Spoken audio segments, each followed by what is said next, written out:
निधि मीसा भारती वहां पर मौजूद हैं और हम देख पा रहे हैं कि वो बिल्कुल बात करने के मूड में नहीं है। लेकिन उनसे प्लीज आप ये पूछिए सवाल, और चाहे तो मेरी तरफ से पूछिए कि एक आरजेडी के नेता के तौर पर नहीं, एक सांसद के तौर पर नहीं, एक बेटी के तौर पर इस वक्त मीसा भारती क्या महसूस कर रही हैं। हम रोहिणी आचार्य के पोस्ट देखते हैं जिसमें वो गुस्सा जो है एक बेटी के तौर पर वो दिखता है। क्या वैसी भावना इस वक्त मीसा भारती की भी है?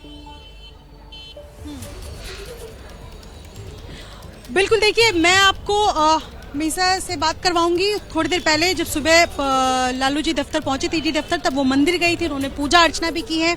और इस वक्त मैं इनसे एक सवाल की, ये एक राज्यसभा सांसद होने के नाते नहीं, एक आरजेडी की नेता होने के नाते नहीं, एक बेटी होने के नाते आपसे सवाल है। आपने सुबह कहा भी कि पूरा देश देख रहा है, क्या कहना चाहेंगे एक बेटी होने के नाते, आपकी प्रतिक्रिया क्या रही? देखिए, मैं अपने पिताजी के साथ आज उनको सम्मन भेजा गया था, पूछताछ के लिए ईडी मुख्यालय में बुलाया गया था।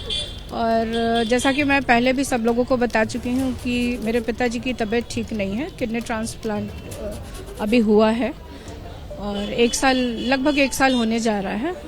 और भी उनको काफ़ी बीमारियां हैं, लेकिन फिर भी आप देख रहे हैं 11 बजे से जो पूछताछ चल रहा है, हमें अंदर से कोई इन्फॉर्मेशन आ नहीं रहा है। मैंने बहुत बार कोशिश करी अंदर जाने की, बट जो अब उनका काम है वो अपना काम कर रहे हैं। जो हमारे पिताजी को पूछ रहे होंगे प्रश्न, वो हो सकता है वहाँ पे अपना उत्तर दे रहे होंगे।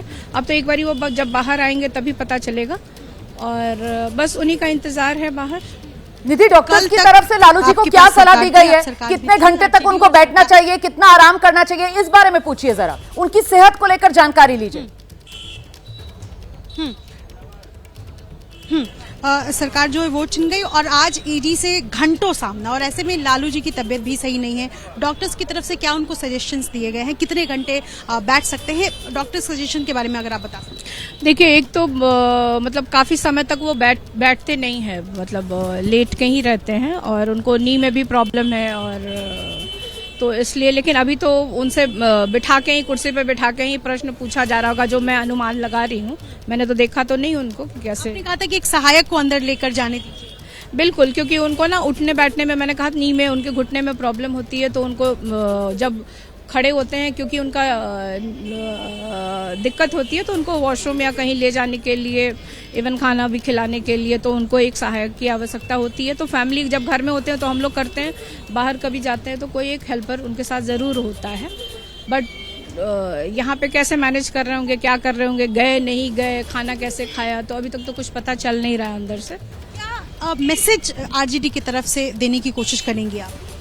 नहीं, मैसेज यही देने की कोशिश कर रही हूँ कि हम देखिए, उन्होंने बुलाया, हम गए हैं, उनका जो अपनी ड्यूटी है, हमारा जो कर्तव्य है वो हम अपना कर रहे हैं।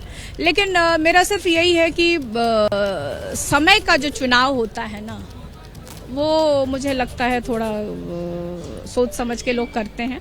पर ठीक है, हम लोग कहीं जा नहीं रहे हैं, कहीं भाग नहीं रहे हैं। जब भी एजेंसियों ने बुलाया, हमने उनका सम्मान किया, हम गए और हमने जो भी प्रश्न हमसे पूछा गया, जितना भी सहयोग हम कर सकते हैं, हमने पूरी तरह से उनको सहयोग करने की कोशिश की है।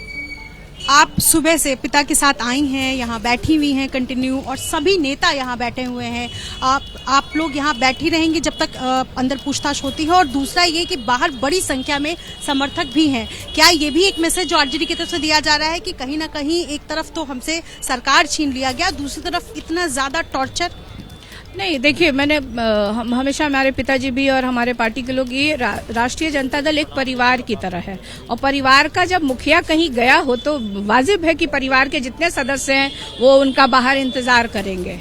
तो उसी तरह से सब लोग अपना बैठे हुए हैं, अपने अभिभावक का, अपने नेता का इंतजार कर रहे हैं, और उम्मीद करते हैं उनके बीमारी को ध्यान में रख के, उनके एज को ध्यान में रख करके समय पे शाम को उनको फिर अगर उनको लगे कि कुछ प्रश्न रह गए हैं या और जानकारी उनसे लेनी है तो उनको फिर बुला सकते हैं। एक बीमार आदमी को इतने घंटों बिठा के रखने की कोई आवश्यकता नहीं है। मीसा जी, जो खतरा है सवालों के घेरे में, न सिर्फ लालू जी हैं बल्कि तेजस्वी भी हैं। कल उनको भी पूछताछ के लिए बुलाया गया है। आपसे भी इससे पहले पूछताछ कई बार हो चुका है। इस पूरे प्रकरण को कैसे देखती हैं? क्या आपको लगता है कि ये साजिश है? देखिए, साजिश का तो पता नहीं। देश कुछ वर्षों से देश के लोग देख रहे हैं इसको कि सिर्फ इस देश के जितने विपक्षी पार्टियों के लीडर्स हैं उन्हीं को क्यों बुलाया जाता है एजेंसियों के द्वारा, चाहे वो सीबीआई हो, चाहे ईडी हो, चाहे इनकम टैक्स हो। क्या सत्ता में जो लोग हैं और सत्ता के जो सहयोगी लोग हैं उनको कभी बुलाएगी ये एजेंसियां? और मैं तो यही, अब तो मुझे ये डर लगता है कि आप देखिए, जब हमारे पिताजी 90 से ये सब चीजें झेलते आए हैं, उसके बाद हम सब भाई बहन जिनका राजनीति से कोई लेना देना नहीं, मेरी बहनें हैं, अब तो हमें, हमारे परिवार को ये भी डर लगता है कि अब हमारे बच्चों को भी ना ये बुलाएं। जो बच्चे अभी छोटे हैं, कम उम्र के नाबालिग हैं, उनको भी ये बुला लेंगे। बिल्कुल, जिस तरह का माहौल देश में पैदा किया जा रहा है, बनाया जा रहा है, तो अब तो यही डर लगता है। और मतलब ये जब समय, मैंने बार बार मैं कह रही हूँ कि किसी को पूछताछ के लिए आप बुलाते हो तो ये समय का चुनाव बड़ा सोच समझ के ये लोग करते हैं। जब इलेक्शन होता है, जब कोई क्रिटिकल, जब ऐसी चीजें होती हैं, तभी क्यों बुलाया जाता है? अंदर से जो खबर आ रही है उसके मुताबिक लालू जी सवालों का जवाब नहीं दे रहे हैं, इसके पीछे क्या वजह है?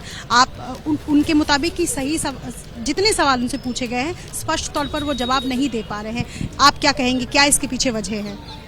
नहीं, देखो, जैसे मैंने कहा कि अंदर से हमें कोई जानकारी नहीं मिल रही है। जब तक हमारे पिताजी बाहर नहीं आएंगे, वो नहीं बताएंगे, तो मुझे एक्चुअल सच क्या है वो नहीं पता चलेगा।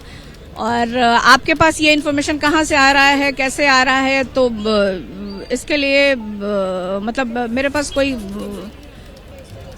नहीं, बीमार है। और मतलब इतना लंबा समय, मैंने कहा ना कि अगर आपको लगता है ठीक है कि और सवाल हैं या पूछना, आप उनको फिर बुला लो, फिर आ जाएंगे। ठीक है।